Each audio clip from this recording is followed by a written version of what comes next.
Welcome to Itz Yourz TV. I'm Dondre Phoenix. The world is yours. Live your dream.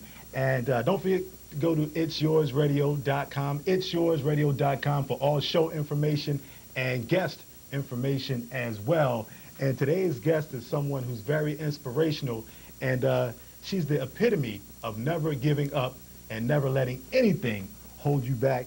And today we have the author of an amazing book entitled It Was Only by God's Grace and Mercy. I'd like to welcome today Minister Shirley Blackwell. Glad to have you here with us today. Thank you for having me. First of all, your book is amazing. And the fact that you wrote this book, and this book will inspire many, those who haven't read it, and those who have, I'm sure it has inspired them. First off, what gave you the green light to write the book? And secondly, what inspired you to do so? Well, first of all, it was revealed to me through God's word in Matthew, the 6th chapter, on the 14th and 15th verse. It let me know that in order for me to be able to move on with my life as a grown-up, I had to learn how to forgive others and let it go, and let go of my past. Because as long as we dwell on our past, we'll never have a future. And now, reading the book, I see that your mother got married at 13, and she went on to have 27 kids, in which you were the 23rd? Yes. So how was that growing up in a household with 27 siblings? Or did you? Did you actually grow, y'all come, how was that at home? Well, for me, being the 23rd child, you could see that I didn't really know all my siblings, right. Almost to the end, right. Of birthing, but only those that were close to my age, which I could call the second half of my sisters and brothers, which was about 13 of us. Actually, it were 8 of us that lived together in the same house.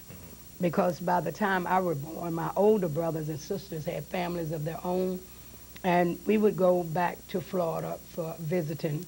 And that's when I learned some of the other brothers and sisters by my mom would introduce us. This is your oldest sister, this is your oldest brother.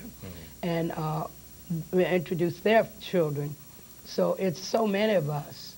It's impossible for, I really still don't even know all my kinfolks. Yeah.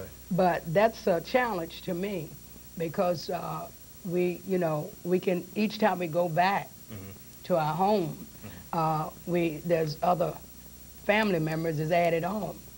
So we have to have a family reunion 3 times a year. I was about to say, you have to have multiple family reunions during the course of a year. Yeah, and see, even with those 3 family reunions, each time we always find other members of the family that we don't know about. So it's just like getting together. It's always just what it is, a reunion. Yeah.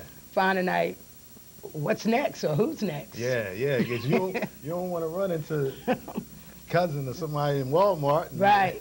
you don't know it's your cousin. You find out, well, that's cousin Jimmy. And see, that's difficult, sort of difficult too, also with our children.